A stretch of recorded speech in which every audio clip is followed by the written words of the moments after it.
Aceh Explore menampilkan halaqah dari Masjid Raya Baitur Rahman Banda Aceh. Subscribe, komen, like, dan share. Assalamualaikum warahmatullahi wabarakatuh. Alhamdulillahil wahidil ahad, al-fardis samad, alladzi lam yalid wa lam yulad wa lam yakul lahu kufuwan ahad.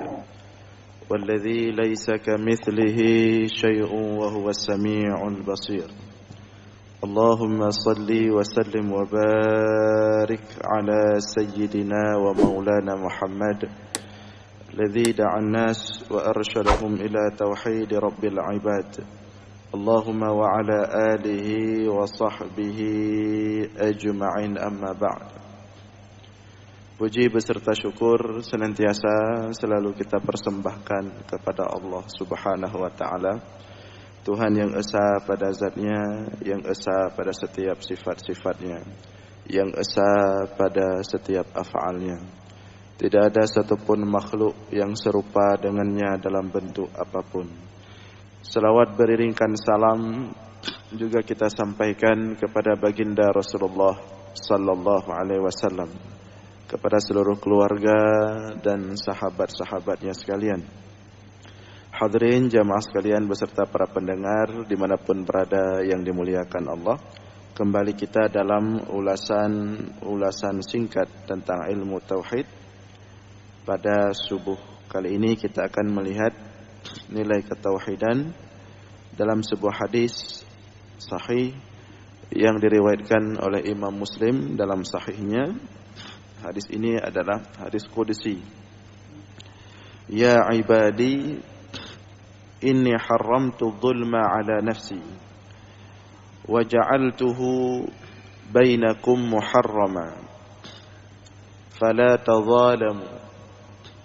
Ya ibadi, kullukum dhal illa man hadaituh fastahduni ahdikum. Ya ibadi, kullukum ja'i'un illa man at'amtuhu fastat'imuni ut'imkum. Ya ibadi, kullukum 'ar illa man kasautuh fastaksuni aksukum. Ya ibadi, innakum tukhti'una bil-laili wan-nahar wa ana aghfiru adh-dhunuba jami'a fastaghfiruni aghfir lakum. Ya ibadi, innakum lan tablughu dharri fatadhurruni wa lan tablughu naf'i fatanfa'uni. Ya ibadi, wahai hamba-hambaku, inni haramtu dhulma ala nafsi, sungguhnya aku telah mengharamkan kezaliman atas diriku sendiri. Sesungguhnya aku telah mengharamkan diriku sendiri untuk berbuat zalim. Sesungguhnya aku telah haramkan untuk diriku sendiri untuk berbuat zalim. Ini kata Allah. Wa ja'altuhu bainakum muharrama. Dan aku jadikan perbuatan zalim itu haram terjadi di antara kalian, dilakukan oleh sesama kalian, terhadap sesama kalian. Fala tadhalamu, maka janganlah kalian saling menzalimi sesama kalian. Ini bagian pertama.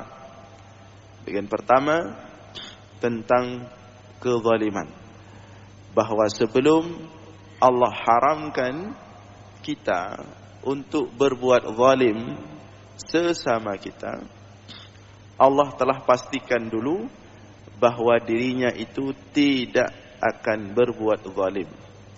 Jadi sebelum Allah haramkan berbuat zalim kepada dirinya, sebelum Allah haramkan kita untuk berbuat zalim, Allah haramkan dirinya dulu untuk berbuat zalim. Ini di antara perintah atau larangan yang istimewa. bahwa sebelum Allah perintahkan kepada kita, bahwa sebelum Allah larang kepada kita, Allah lakukan dulu sendiri perintah itu, atau Allah jauhi dulu sendiri larangan tersebut.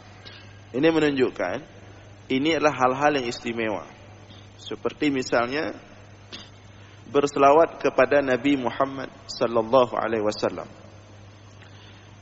Berselawat kepada Nabi Muhammad adalah hal yang sangat istimewa. Di antara keistimewaannya, sebelum Allah perintahkan kita berselawat kepada Nabi Muhammad, Allah dulu yang memulai melakukannya. Innallaha wa malaikatahu yusalluna 'alan nabi ya ayyuhalladzina amanu sallu 'alaihi wa sallimu taslima. Sesungguhnya Allah dan para malaikatnya yusalluna 'alan nabi, senantiasa berselawat kepada Nabi. Jadi Allah dulu yang mulai, baru kemudian Allah panggil kita. Allah suruh kita, ya ayyuhalladzina amanu, wahai orang-orang beriman, sallu, kalian juga hendaklah berselawat kepada Nabi, wasallimu, dan berkirim salam kepada Nabi. Ini di antara perintah yang istimewa. Allah mulai dulu sebelum Allah perintahkan kepada kita. Kemudian juga di antara larangan yang sangat istimewa, artinya larangan yang sangat berat pelanggarannya, yang sangat berat dosanya, yang sangat berat persoalannya adalah sebelum Allah larang kita, Allah mengharamkan perbuatan tersebut untuk dilakukan oleh dirinya. Allah haramkan dirinya terlebih dahulu. Di antaranya adalah berbuat zalim. Inni haramtu dzulma ala nafsi. Sesungguhnya aku telah mengharamkan kezaliman atas diriku sendiri. Fala tadzalamu. Maka jangan kalian saling menzalimi. Ini menunjukkan begitu benci Allah kepada orang yang suka berbuat zalim. Marah sekali Allah. Artinya ingin Allah katakan di sini, Allah saja pencipta makhluk itu. Allah pencipta makhluk, di antaranya manusia, hewan, tumbuh-tumbuhan. Allah saja sebagai pencipta, Dia nyatakan, Dia haramkan dirinya untuk menzalimi mereka, ciptaannya. Lantas betapa beraninya kita sesama ciptaan, sesama makhluk, kita menzalimi sesama kita. Kira-kira itu yang ingin Allah utarakan di sini. Allah saja sebagai pencipta, tidak sedikit pun Allah menzalimi hamba-hambanya. Lantas lebih layak lagi kita sebagai sesama ciptaan untuk tidak menzalimi sesama kita. Ini seperti analogi yang sebelumnya kita buat. Seorang ibu yang melahirkannya saja, seorang ibu yang melahirkan anak, seorang ibu yang melahirkannya saja tidak berani, tidak mau, sayang sekali untuk menyentuh anaknya, untuk berbuat tidak baik kepada anaknya. Maka betapa marahnya ibu tersebut ketika anaknya itu diapa-apain oleh orang. Kita orang tuanya yang memiliki anak itu, kita sangat hati-hati sekali memperlakukannya, menjaganya, merawatnya. Tiba-tiba datang orang lain, bukan siapa-siapa, semena-mena terhadap anak kita. Maka sungguh kita akan sangat murka. Sungguh kita akan sangat marah sekali. Demikian juga Allah. Dia yang telah menciptakan makhluknya itu, Dia saja tidak menzaliminya sedikit pun. Kemudian datang kita sesama kita, berani menzalimi sesama kita. Maka ini Allah sangat murka sekali. Maka perbuatan zalim di antara perbuatan yang sangat membuat Allah murka. Dalam hadis, jangankan manusia menzalimi sesama manusia, kambing bertanduk menyeruduk kambing tidak bertanduk akan disidang oleh Allah di hari akhirat. Karena terjadi ketidakadilan. Ada kambing dikasih tanduk oleh Allah, dia menyeruduk kambing yang tidak punya tanduk. Disidang oleh Allah di hari akhir. Apalagi yang kita seruduk itu, yang kita sakiti itu, yang kita zalimi itu adalah manusia yang merupakan ciptaan Allah yang sangat istimewa. Sebagaimana sudah kita uraikan sebelumnya, walaqad karramna bani adama wa hamalnahu fil barri wal bahr, dan sungguh telah kami muliakan Bani Adam, manusia, terlepas dia mukmin, dia beriman atau dia kafir, dia jahat, dia baik, dia saleh, dia tidak, itu urusan lain. Yang penting kedudukannya itu manusia. Allah tidak katakan sungguh telah kami muliakan orang-orang beriman di situ, enggak. Itu ayat lain. Sungguh telah kami muliakan orang saleh, itu ayat lain. Tapi di situ Allah katakan Bani Adam, anak manusia, itu mendapatkan kemuliaan khusus dari Allah yang tidak bisa diporak-porandakan. Kemuliaan itu yang telah diberikan oleh Allah penciptanya sendiri. Maka ini yang membuat Allah sangat murka ketika ada manusia yang berani lantang menzalimi sesama mereka. Jadi bagian pertama hadis ini istilahnya perlindungan Allah kepada manusia. Ya. Allah memastikan Dia telah menciptakan manusia, Dia menjaga manusia itu untuk tidak disakiti, untuk tidak disemena-menakan, untuk tidak dibuat sembarangan ya, terhadap manusia itu. Nah, ini bagian pertama. Maka ingat tentang beratnya dosa zalim. Dan sekecil apapun kezaliman itu akan dibalas oleh Allah di hari akhirat. Kita hendaklah mengevaluasi diri. Apakah ada kezaliman yang kita lakukan? Tidak usah jauh-jauh.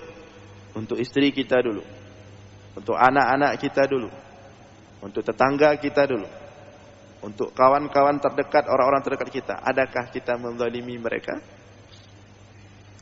Kalau kita ternyata menzalimi mereka, Rasulullah katakan az-zulmu zulumatu yaumal qiyamah. Kezaliman akan mendatangkan kegelapan di hari akhirat. Kezaliman akan mendatangkan kegelapan di alam kubur. Jadi kalau kira-kira masih ada kezaliman, maka tidak ada arti ibadah sana sini, baik sana sini. Ya, kalau masih ada kezaliman dalam diri kita. Jadi kalau kita nangis-nangis kepada Allah, padahal kita suka berbuat zalim, Allah seolah ngomong, kamu bereskan dulu urusan dengan hambaku, baru kamu nangis-nangis ke aku. Itu persoalan kezaliman. Dan kezaliman itu telah Allah tetapkan, Allah tidak akan memaafkannya sebelum orang yang kita zalimi memaafkannya. Coba mau apa? Bukan Allah tidak bisa memaafkan, Allah Maha berkuasa.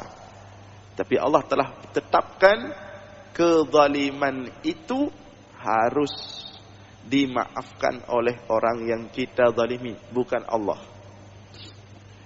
Kalau dimaafkan oleh orang yang kita zalimi, Allah maafkan. Kalau tidak, Allah tidak maafkan. Bukan Allah tidak bisa maafkan, tapi Allah telah tetapkan seperti itu hukumnya. Hukum Allah seperti itu. Maka ada hadis dalam Sahih Bukhari yang sering kita dengar, seorang sahabat bertanya kepada Rasulullah, "Ya Rasulullah, inna fulanah tusalli wa tasumu wa tahajju wa tasaddaq, walakin fi lisaniha syai'un yu'dhi jaraha." Wahai Rasulullah, ada seseorang di sana, mungkin di kampung dia, tusalli, ahli salat, yang wajib selalu 5 waktu ke masjid, yang sunat duha tahajud, tusalli wa tasumu, ahli puasa, Senin Kamis puasa, ayyamul bait, hari putih puasa, wa tahajju, dan sering haji, wa tasaddaq, dan suka bersedekah.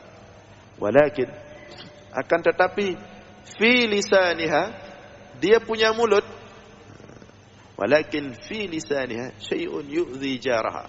Dia punya mulut sering kalau dah berkata-kata, sudah mengeluarkan suara, itu menyakiti tetangganya, menyakiti orang di sekitarnya. Ini bagaimana wahai Rasulullah? Tanya sahabat. Secara ibadah mahdhah bagus, tapi suka menyakiti orang lain. Tapi berapa kata kiati kau? Ini bagaimana persoalannya? Rasulullah mengatakan, la khaira fiha hiya finnar.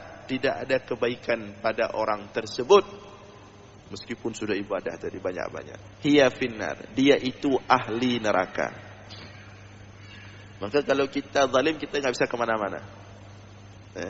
Kalau kita ada kezaliman dalam diri kita, kita nggak akan bisa kemana-mana, nggak akan lewat kemana-mana di dunia dan di akhirat. Tertahan kita.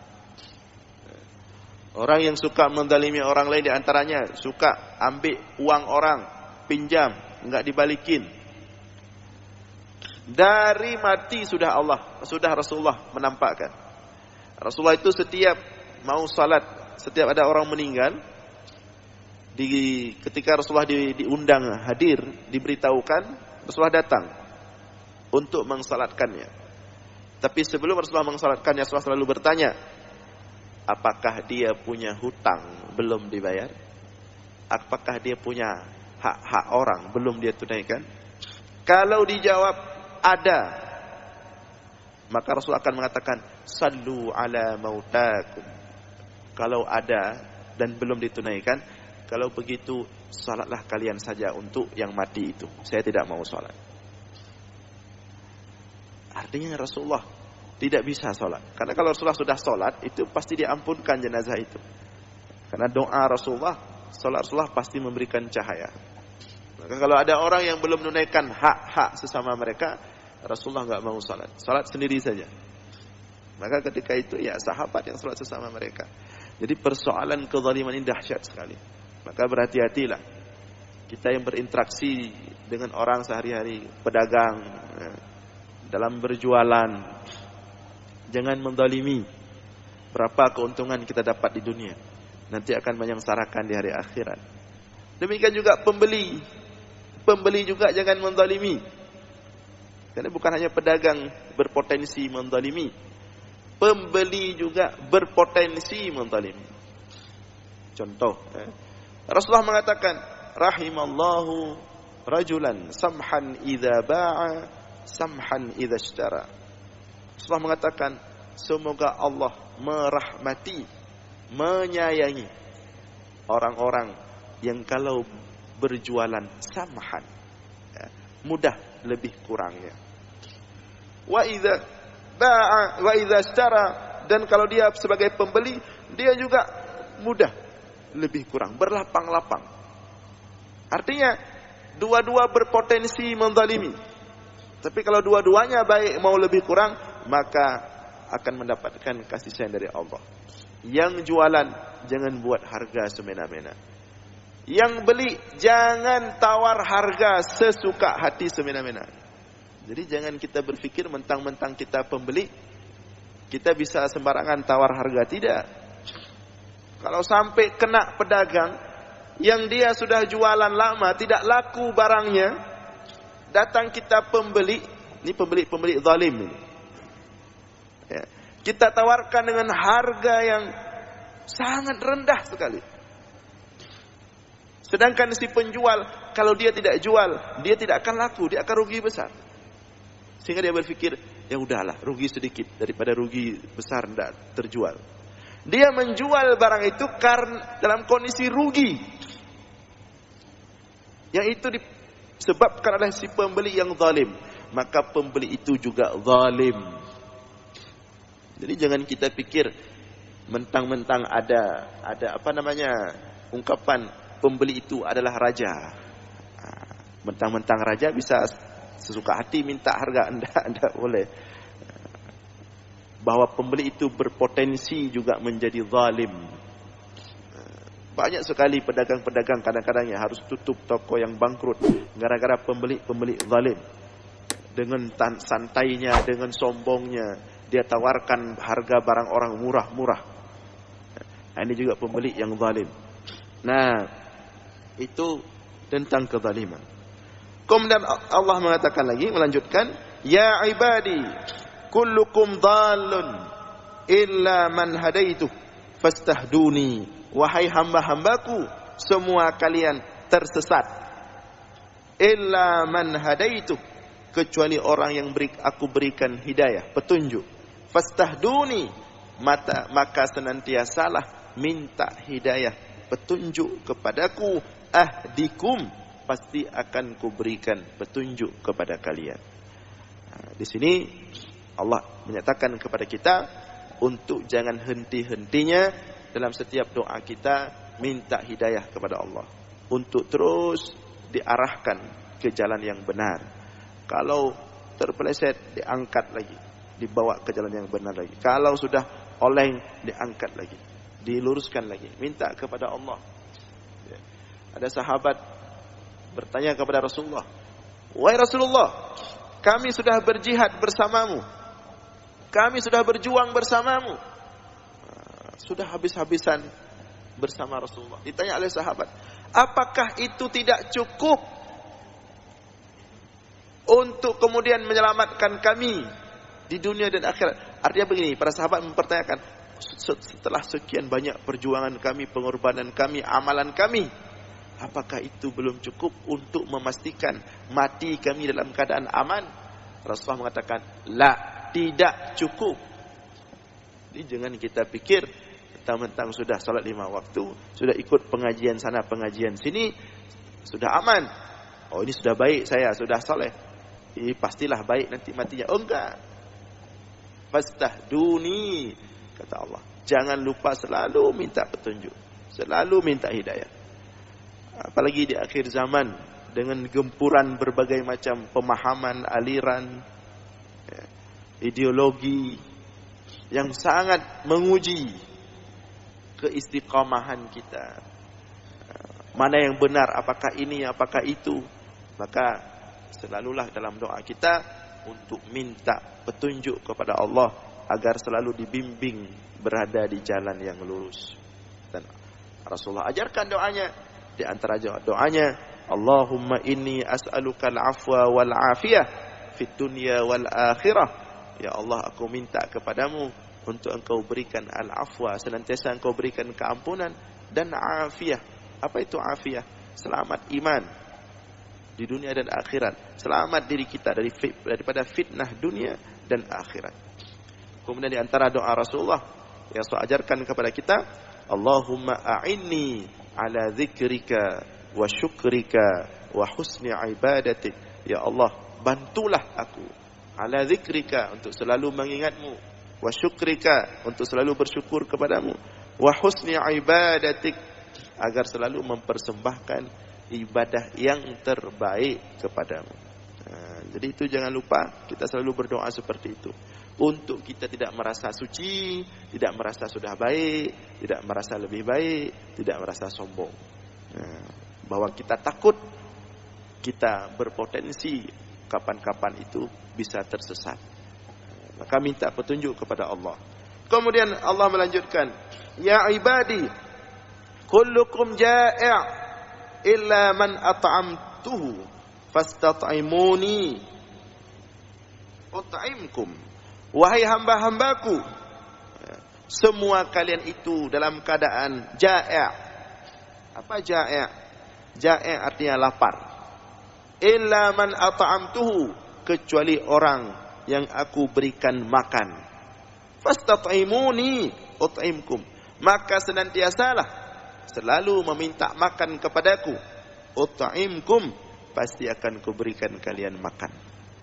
Rezeki, mintalah rezeki kepada Allah, mintalah makan kepada Allah. Dan hendaklah bayangkan, direnungi, setiap kita makan itu adalah pemberian Allah. Maka disuruh baca doa begitu selesai makan, alhamdulillahilladzi at'amana wa saqana. Segala puji bagi Allah yang telah memberikan kami makan dan telah memberikan kami minum. Berdoa setelah makan. Artinya kita mengakui, berikrar bahwa makan yang baru saja kita makan itu adalah pemberian Allah. Minum yang baru saja kita minum adalah pemberian Allah. Dan setiap lihat makanan di meja, lihat minuman yang berbagai macam variasinya, ingat nikmat Allah. Ya, seperti Rasulullah dihidangkan, Rasulullah, Abu Bakar, Umar, dihidangkan hidangan kambing oleh Abu Ayyub Al-Ansari di atas meja.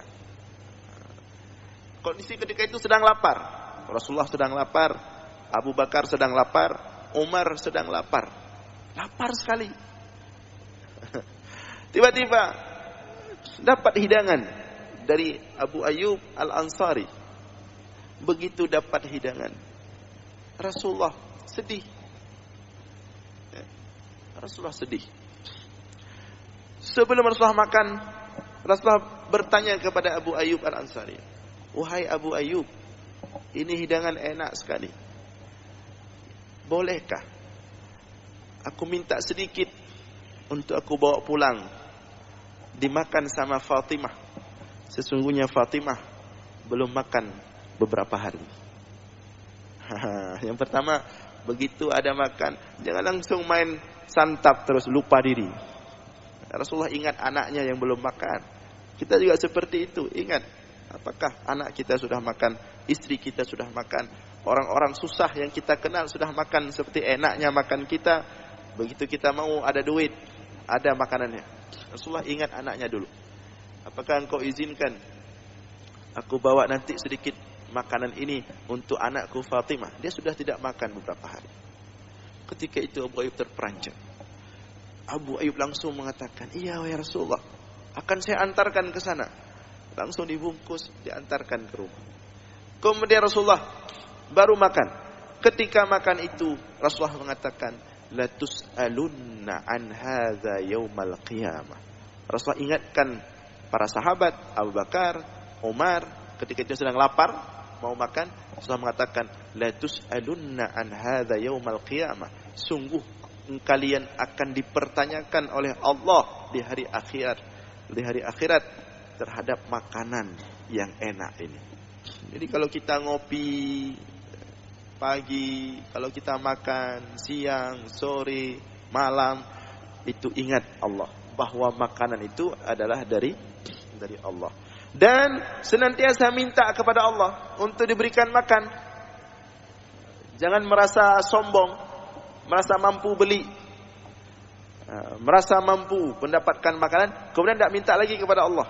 Minta. Allah perintahkan, "Fastat'imuni ut'imkum." Mintalah selalu kepadaku makanan agar senantiasa aku berikan kalian makan. Jadi maksud Allah, posisikan diri kalian seolah-olah seperti pengemis kepada Allah. Posisikan diri kita sebagai seolah-olah seperti pengemis kepada Allah.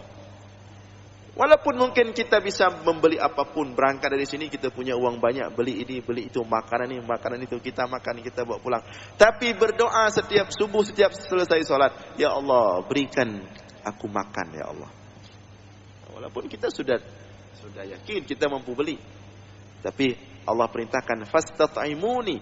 Selalu minta makan kepada Allah, agar kita merasa diri sebagai hamba, sebagai pengemis kepada Allah, dan tidak sombong dengan harta kita itu, karena itu semua adalah pemberian Allah. Kemudian Allah lanjutkan, "Ya ibadi," wahai hamba-hambaku, "kullukum 'arin illa man kasautuh fastaksuni aksukum."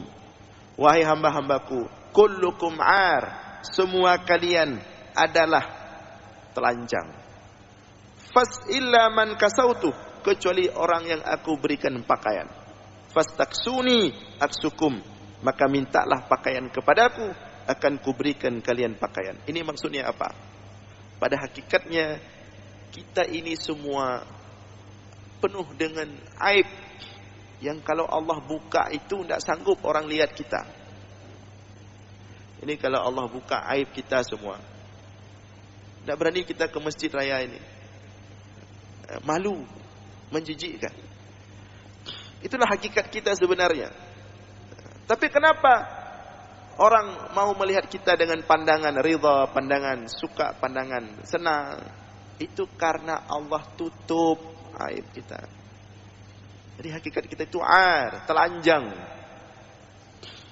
Dan kita semua pasti punya aib, bahkan banyak sekali. Kemunafikan ada dalam diri kita, hanya kita yang tahu. Sifat khianat, sifat munafik, sifat jelek, sifat buruk, itu semua kita tahu ada pada diri kita. Itulah hakikat kita sebenarnya. Cuman Allah katakan illa man kasautu. Cuman aku tutup, aku berikan pakaian, artinya ditutup aurat atau apa namanya? Aib-aib kita. Fastaksuni, maka jangan lupa untuk selalu minta pakaian kepadaku. Berdoa kepada Allah, ya Allah, tutup aibku. Ya Allah, tutup segala keburukanku. Jangan nampakkan pada manusia. Kalau engkau nampakkan pada manusia, maka sungguh tidak ada yang mau melihatku. Minta kepada Allah. Jadi jangan sombong, merasa tidak ada dosa, merasa pede, merasa suci, merasa bersih, merasa sudah bagus. Tidak. Nampak seperti itu karena Allah yang tutup. Kalau tidak, sudah telanjang. Mana ada sanggup orang lihat orang telanjang? Lihat lewat orang telanjang di sini. Mana sanggup kita lihat? Jelek, menjijikkan. Seperti itulah hakikat kita semua. Cuman Allah tutup saja. Jadi jangan sombong. Fastaksuni. Mintalah kepada Allah untuk senantiasa ditutup aib-aib kita. Diberikan pakaian. Sehingga nak nampak kekurangan-kekurangan kita. Ya ibadi, innakum tukhti'una bil-laili wan-nahar wa ana aghfiru dzunuba jami'a. Wahai hamba-hambaku, sesungguhnya kalian senantiasa berbuat dosa, berbuat salah di malam hari maupun di siang hari. Kita ini pendosa semua. Allah perkenalkan diri kita kepada kita. Hakikat kita pendosa semua. Siang malam kita berbuat dosa. Wa ana aghfiru dzunuba jami'a, dan aku senantiasa mengampunkan dosa semuanya. Fastaghfiruni aghfir lakum, maka senantiasalah minta ampun kepadaku, akan ku ampunkan dosa kalian. Paling kurang setiap selesai salat, astagfirullah, astagfirullah, astagfirullah, 3 kali. Paling kurang. Kalau Rasulullah beristighfar aktsar min 70 marrah fil yaum, lebih daripada 70 kali dalam sehari. Dalam hadis yang lain, aktsar min 100 marrah fil yaum, lebih daripada 100 kali beristighfar dalam sehari. Maka betapa malunya kita yang penuh dengan dosa, sedikit istighfarnya. Padahal Rasulullah yang maksum, dijaga oleh Allah daripada berbuat dosa, istighfarnya itu ratusan kali dalam sehari, puluhan kali dalam sehari. Maka jangan lupa paling kurang setiap selesai salat 3 kali astagfirullah, astagfirullah, astagfirullah, dan seterusnya. Doa-doa yang disunatkan, zikir yang disunatkan kita baca setiap selesai salat. Terakhir, ya ibadi, wahai hamba-hambaku, innakum lan tablughu dharri fatadhurruni wa lan tablughu naf'i fatanfa'uni. Wahai hamba-hambaku, sesungguhnya kalian tidak akan mampu memberi mudarat. Sesungguhnya kalian tidak akan mampu memberi mudarat kepadaku. Dan sesungguhnya kalian tidak akan mampu memberi manfaat kepadaku. Ini maksudnya apa? Maksudnya, wahai hamba-hambaku, sehebat apapun kalian beribadah, tidak menambah sedikit pun derajatku, keutamaanku, kata Allah. Dan sejahat apapun kalian, tidak mengurangi sedikit pun kemuliaan Allah. Jadi jangan kita beribadah ini berpikir, alah, nggak enak sama Allah, biar Allah senang saya beribadah. Tidak pengaruh itu bagi Allah. Alah, nggak enak saya buat dosa, nanti Allah jadi kurang kemuliaannya. Tidak ngaruh. Kita mau beribadah sebanyak apapun, itu untuk diri kita sendiri, tidak menambah apapun bagi Allah. Kita tidak beribadah sedikit pun, mau buat dosa sebanyak apapun, itu tidak ngaruh bagi Allah. Itu artinya kita telah dalam posisi menghinakan diri kita. Jadi kita ini sebenarnya hamba yang dikasihani. Kita ini manusia-manusia yang dikasihani sama Allah. Menyedihkan kita ini manusia pada hakikatnya. Jadi jangan sok merasa kasihan sama orang. Kita sendiri ini semua adalah hamba-hamba yang dikasihani. Jadi kalau kita beribadah itu jangan seolah-olah berpikir ala nggak enak sama Allah, sayang Allah udah ciptakan kita, masa nggak ada yang beribadah. Jadi kalau kita beribadah itu untuk diri kita sendiri, kita yang akan ambil manfaatnya. Ini saya mau sholat untuk keselamatan saya di hari akhirat. Seperti itu. Ini saya mau sholat untuk kebaikan hidup saya di dunia ini. Seperti itu. Ini saya berbuat dosa, berbuat maksiat, bahaya, akan mencelakakan saya sendiri di dunia dan di hari akhirat. Jadi Allah tidak terpengaruh. Dalam hadis Rasulullah mengatakan, seandainya seluruh umat manusia timur dan barat berkumpul berbuat kebaikan, taat semuanya, tidak ada yang tidak taat kepada Allah. Semua taat, semua menyembah Allah. Apa kata Allah? Tidak sedikit pun menambah kemuliaan Allah, ketinggian Allah. Tidak pengaruh. Allah bisa saja menggantikan kita semua. Dalam hitungan detik Allah bisa menghancurkan kita semua dan menggantikan dengan hamba-hambanya yang lain yang taat kepadanya. Jadi jangan kemudian kita sudah banyak ibadah, sudah bagus ketaatannya, kemudian kita merasa telah berjasa untuk Allah. Anda. Jadi semua ibadah kita itu, semua kebaikan kita itu hendaklah itu kita pahami sebagai bentuk terima kasih, sebagai bentuk syukur kita kepada Allah yang telah memberikan begitu banyak nikmatnya kepada kita. Nah, hadirin sekalian yang dimuliakan Allah, jadi hadis ini memberikan kita peringatan tentang hakikat diri kita dan bagaimana kita memposisikan diri kita di hadapan Allah. Karena pada hakikatnya man arafa nafsahu arafa rabbahu. Orang yang kenal hakikat dirinya lah orang yang bisa mengenal hakikat Allah.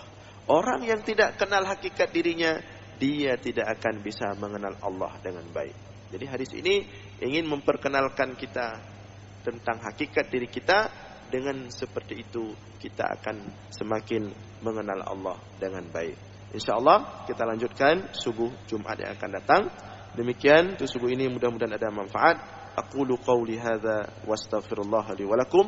Wassalamu alaikum warahmatullahi wabarakatuh.